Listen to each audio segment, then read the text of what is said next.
Bonjour, j'espère que vous allez bien. Bienvenue dans ce nouveau tuto consacré à l'apprentissage de JavaScript. Donc, dans ce deuxième chapitre, nous allons voir les variables.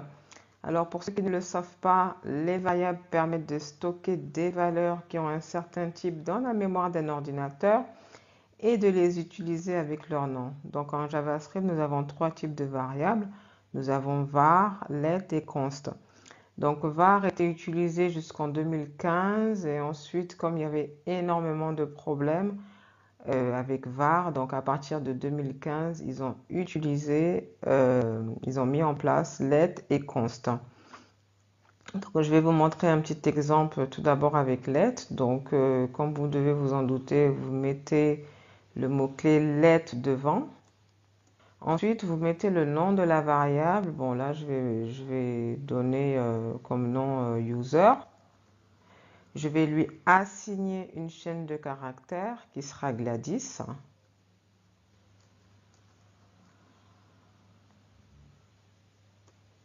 Voilà, et donc pour afficher le tout, on va utiliser console.log.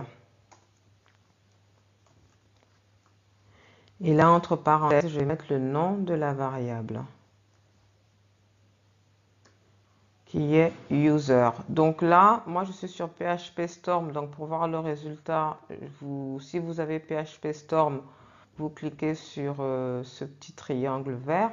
Maintenant, si vous n'avez pas PHP Storm, nous irons dans le navigateur pour voir le résultat. Donc c'est également possible dans le navigateur.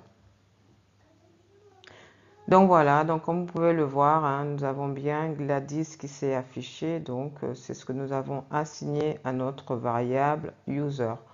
Nous allons voir à présent dans le navigateur comment faire.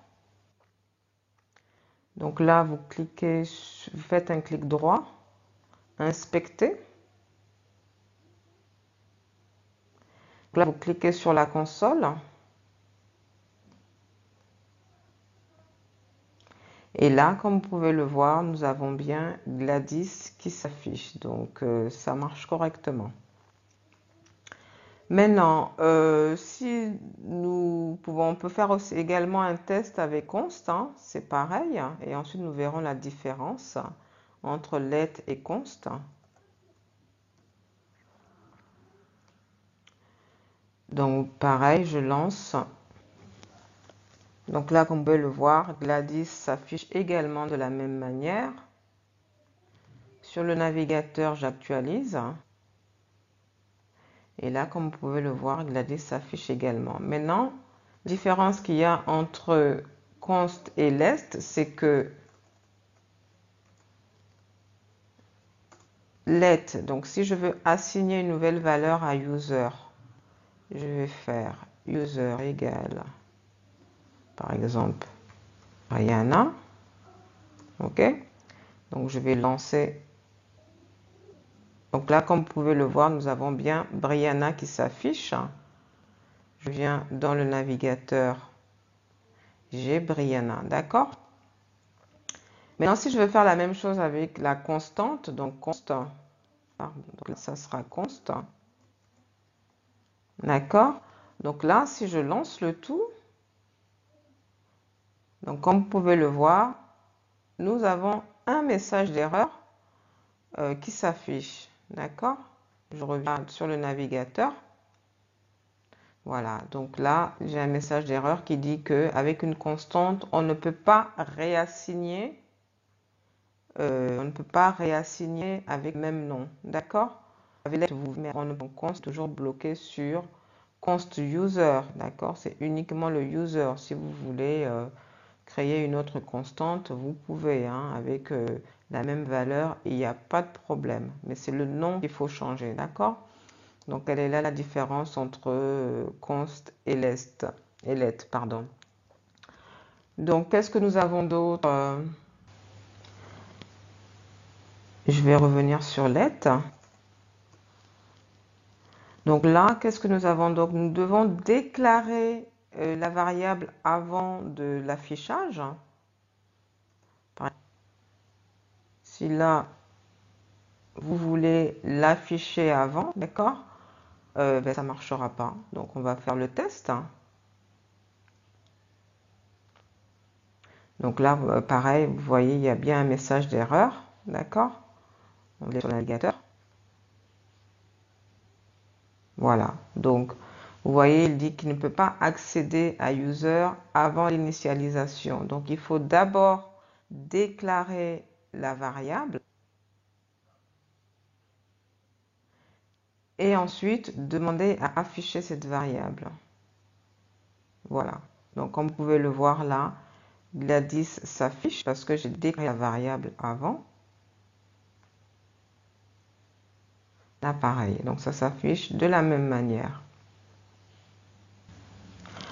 Ensuite, là, avec let, vous ne pouvez pas, par exemple, la variable ne doit pas commencer par un chiffre, par exemple. D'accord? Ça passera pas.